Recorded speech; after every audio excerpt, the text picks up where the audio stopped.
This is an It Came From GenX video.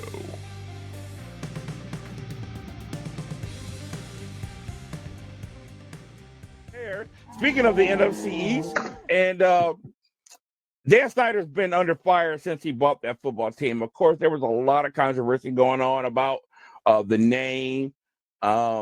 And I think you take a lot of people off because he just kind of really put his foot in the ground. And we're never changing the name, blah, blah, blah, whatever. Of course, years later, they finally did.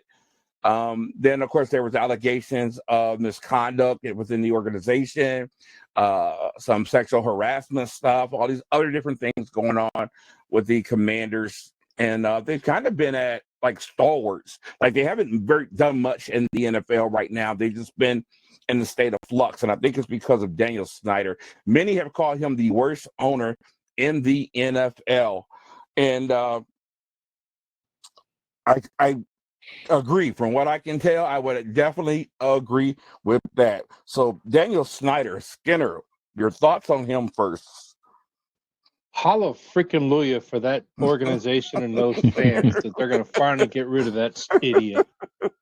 Yeah, this might be Skinner rant for the week. I don't know. We'll see how this goes. You know, I don't think they've been relevant since Theismann broke his leg. Yeah. I can't remember a relevant year. No, they had some good years.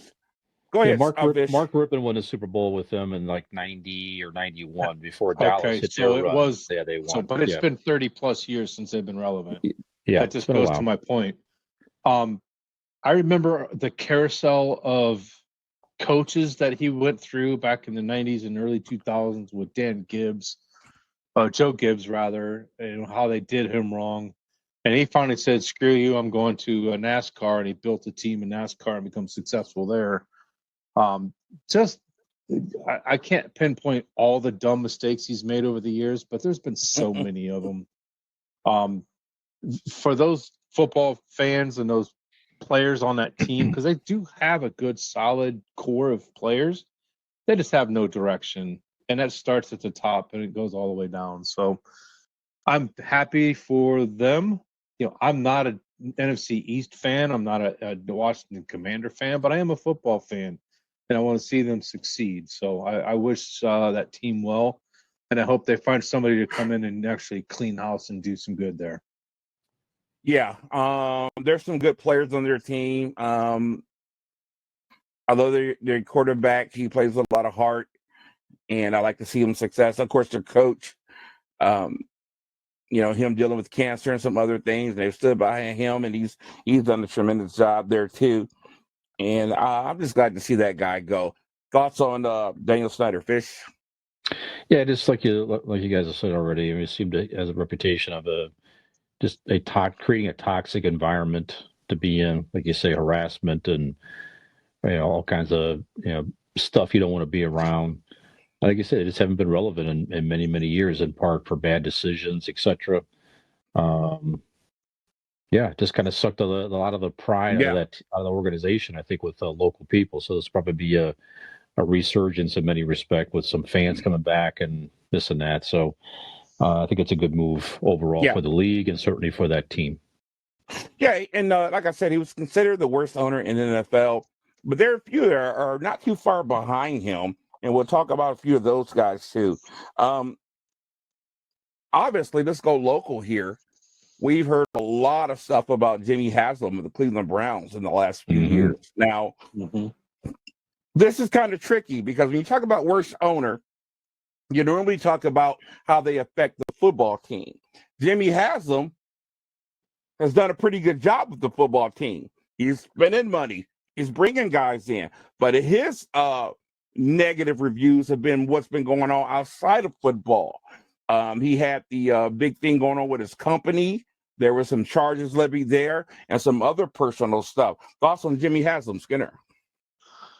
He's not been the worst ownership for Cleveland Browns in the last 50 years, but he's certainly not been the best either. You think of Browns fans and you think everybody hates Art Modell.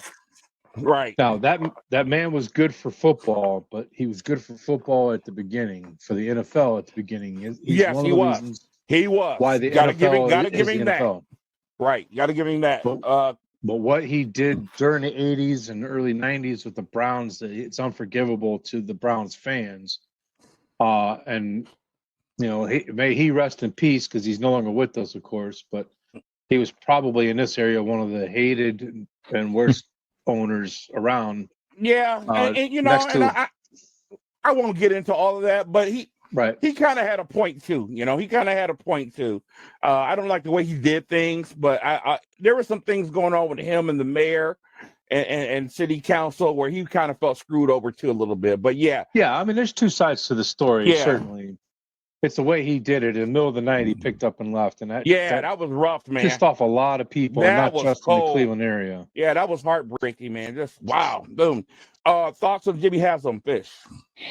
Not much more to say with you guys have already said, but like you say, at least to his credit, he is spending money trying to bring in talent, and now there's talk of renovating the stadium up there, like some huge renovation plans that he's talking about, helping fund and this and that and the other. So I don't know. I mean, Cleveland certainly has been more relevant lately than they have in several years. Right. And he seems to stay out of the way. That's one thing I'll give him some credit for. Good point. He brings in people to run the football operations and coach. You don't hear about him stepping in and making moves and this and that and the other. Let his people handle that part of the business, and Cleveland's been just like Jerry Jones getting back in the game. Yeah, just like Jerry Jones. No, he's on. I was waiting for the laugh after bad owners in that respect. He can't get out of his own way. No, okay. So Fitz, let's start with you then.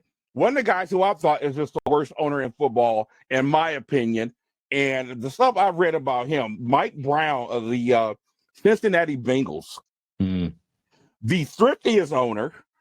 There's been reports of no money being spent, the stadium having plumbing problems, all this other stuff. And another thing, too, he is just notorious for bringing in, I don't know, the best word I can say is that criminal element in the NFL. Guys who just have a shady past, Pac-Man Jones and other guys. And of course, when they get on the team, their true colors show up. Dantes Burfict, with all the cheap shots that he took over the years. And it wasn't like you didn't know. He punched the guy in college after a game, And so I just thought he was one of the shadiest owners in all of football. You like Mike Brown, Fish? Yes, sir. Yeah, this coming from a Pittsburgh Steeler fan. Back to you. Excuse me? All the things you said is accurate. It's just that, I don't know, lately the Bengals seem like they're turning the corner as far as drafting Burrow and the talent around them. So they that's definitely fair have enough. a different... Now they've turned a corner, right? I'll give you that. But I think he's gotten old and others have taken over. So, that could be. But certainly in the past, you're right. That was definitely something that Cincinnati was known for, and they could not win a playoff game several years until they bottomed out and had to rebuild, and won a playoff game since I think Boomer Esiason era, prior to recently. Yeah. So, yeah. Okay. Skinner. Jerry Jones, what are your thoughts? The best way to put it is a man that can't get out of his own freaking way. Yeah, I think Fish he said it will best. go out of his way to screw up, and I don't understand it. They're called the America's team, and they've been called that for years. They're not America's team anymore because of Jerry Jones, and it all started with Don Johnson and coaching. I can go back to that. The last good team they had was Jimmy Johnson and Don Shula. That during that era, and then he had Emmitt Smith and all those guys on that team. Don Shula was never there. No, I'm saying it was during that era with the coaching. Don Shula and Jimmy Johnson and all them. But it started there, and then it just kind of rolled from there. He had one of the best teams to ever be put on the field with Emmitt Smith and all those guys back in the mid-'90s. And what do they have to show for it after that? Yeah. Nothing but heartache for Dallas fans, and I hate to see that for them. My mom always taught me to balance things. You guys heard me say that before, so I'm going to be a little bit fair with Jimmy Johnson and Dallas Cowboys. I used to argue about them being called America's team for the simple fact that the Patriots were dominating the NFL for over a decade. Dallas was coming up short for over about 20 years. So I used to argue it on that point. But I'll say this. They're still America's team in the sense that they are, without question, the most popular football team in America. That is not even up for debate. And so I'll give them that much. They sell more merchandise than anybody, and they got more fans in America than anybody.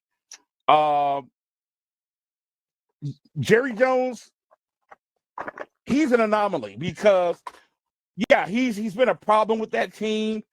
Can't get out of his own way and all that stuff, but he's definitely loyal to his players, and he definitely wants to win, and he definitely will spend money. A lot of people will argue that if he had gotten a competent general manager, Dallas would be a lot further down the road. I believe that personally, but I will give him credit. He does love his football team, and he does love his players. Okay, let's hear it from the expert, Fish. I give you all those things. Yeah, you're right. I mean, he definitely does want to win. Every time he opens his mouth, he talks about wanting to win.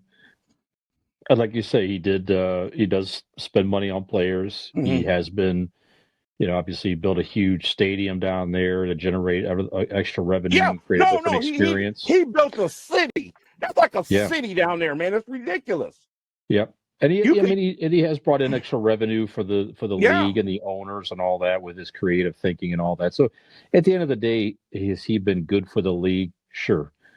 But him thinking he was smarter than Jimmy Johnson back then. Exactly. Dallas has never been able to recover in 30 plus years. Yeah. Now, biggest mistake of his life. Biggest mistake of his life.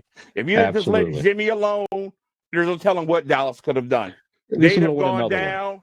They'd have gone down as one of the greatest eras in football. The Dallas Cowboys, I agree. I feel like, because Jimmy knew what he was doing, man. And that facility he'd been down there. You play for Dallas right now, man. You're just spoiled. Their conference room looks like a freaking movie theater. It's a mini city. You get on campus, you don't have to ever go anywhere. They got their own stores, their own everything. So he loves that team. One of my favorite moments was on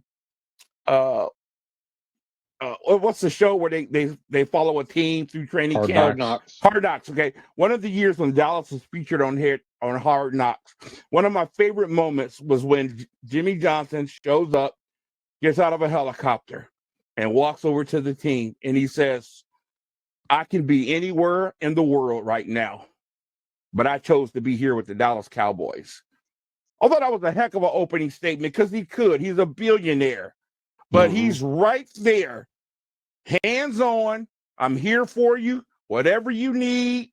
And he's always shown that with his players. Money that he shouldn't have had to spend. When Pac-Man Jones was getting in all kind of legal trouble, getting in fights at bars, Jimmy Johnson paid for security to follow this guy around. He had his own bodyguard paid for by the Dallas Cowboys, which I thought was insane. The guy's a millionaire. But that's who Jimmy Johnson is. So Jerry Jones, you mean? Jerry Jones, I'm sorry. You take the good with the bad. Okay, real quick, some of the other guys in the NFL I don't like. Of course, the Jets owner, he's been known, I forget his name real quick. He's really, really, really lost handle on that football team. Woody Johnson, the best thing ever happened to him was Rex Ryan. Since he let him go, they've done nothing in the NFL as well. And there's some guys in baseball and hockey I won't get into. The Mets owner, the Islanders owner, our own Dan Gilbert gets a lot of flack too with the Cavaliers. Of course, they're in the NBA playoffs, lost the first game to, which I don't understand how that happened, but he's actually on the list of worst owners.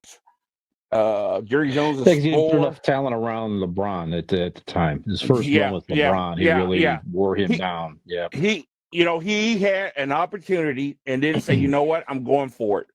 Yep, I'm going for. He didn't do it, and I'll give credit to Jimmy Haslam. Every contract he gave Deshaun Watson is ridiculous, but the fact that he did it, I love it. after he was turned down, he's like, "Oh no, I'm not letting you get away, Jack." If Dan Gilbert had that same mentality, Cleveland would probably have a couple of more championships right now. Yep. James Dolan of the New York Knicks is absolutely horrible. That team has certainly been irrelevant, even though I just mentioned they beat the Cavs in Game 1. And of course, on the list is Daniel Snyder. So, hey, Fish here from ItCameFromGenX with Skinner and Keith. For every like and subscribe, you may win a free 1-year subscription to the AARP.